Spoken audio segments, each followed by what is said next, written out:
ये कहानी है साहस, धैर्य और आत्म खोज की। तो चलिए इस गौतम बुद्ध की अद्भुत यात्रा पर चलते हैं। सिद्धार्थ गौतम, जिन्होंने बाद में बुद्ध बनने के लिए अपना राजसी जीवन छोड़ दिया था, वे एक बार घने और रहस्यमयी जंगल में पहुँचे। इस जंगल को 7 पेड़ों का जंगल कहा जाता था। लोग कहते थे कि यहाँ 7 पेड़ हैं जो ज्ञान के 7 अलग अलग रास्ते दिखाते हैं, लेकिन केवल सच्चे साधक ही सही रास्ता खोज पाते हैं। जंगल के अंदर जाते हुए सिद्धार्थ की मुलाकात एक बूढ़े सन्यासी से हुई। सन्यासी ने सिद्धार्थ को चेतावनी दी, यहाँ कई लोग आए लेकिन रास्ता नहीं ढूंढ पाए।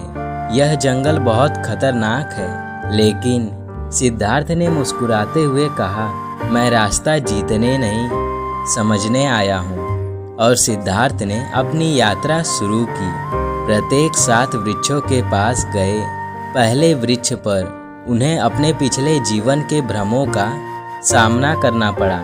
उनका महल, उनका परिवार, उनकी विलासिताएं, यह एक संलग्नता का परीक्षण था।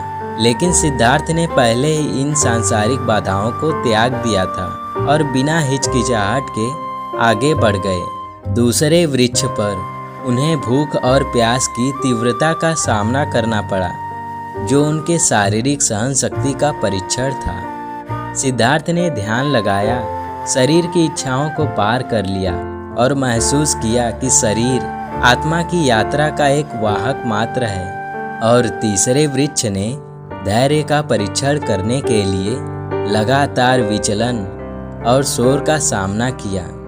और चौथे वृक्ष ने डरावने जीवों की छवियों के साथ उनका साहस परीक्षण किया। सिद्धार्थ ने समझा कि डर केवल मन की एक रचना है और अपनी आंतरिक शांति के साथ उन छवियों को दूर किया। और 5वें वृक्ष पर उन्होंने अपनी गहरी असुरक्षाओं और संदेहों को दिखाने वाला एक दर्पण पाया। सिद्धार्थ ने उनका सीधे सामना किया, अपनी खामियों और अपूर्णताओं को अपने विकास के हिस्से के रूप में स्वीकार किया।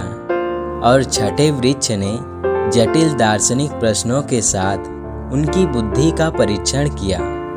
सिद्धार्थ ने शब्दों से नहीं बल्कि मौन चिंतन से उत्तर दिया, यह महसूस करते हुए कि सच्चा ज्ञान अक्सर मौखिक अभिव्यक्ति से परे होता है। और अंत में 7वें वृक्ष पर सिद्धार्थ को एक शांत तालाब मिला। उसकी साफ पानी को देखते हुए उन्होंने खुद को ज्ञान प्राप्त करते हुए देखा। यह एक गहरी समझ का क्षण था। ज्ञान की राह केवल परीक्षणों के माध्यम से नहीं बल्कि आंतरिक समझ और स्वीकृति के माध्यम से है। और जंगल से बाहर निकलते हुए सिद्धार्थ ने फिर से सन्यासी से मुलाकात की। सन्यासी ने उन्हें नमन किया और कहा, तुमने सच्चा मार्ग पाया है। सिद्धार्थ ने अपनी यात्रा जारी रखी और अंत में भगवान बुद्ध के नाम से जाने गए।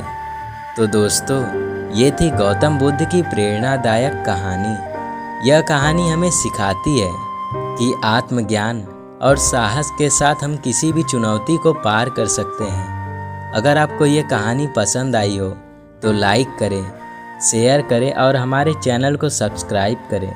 अगली बार तक प्रेरित रहें और आगे बढ़ते रहें।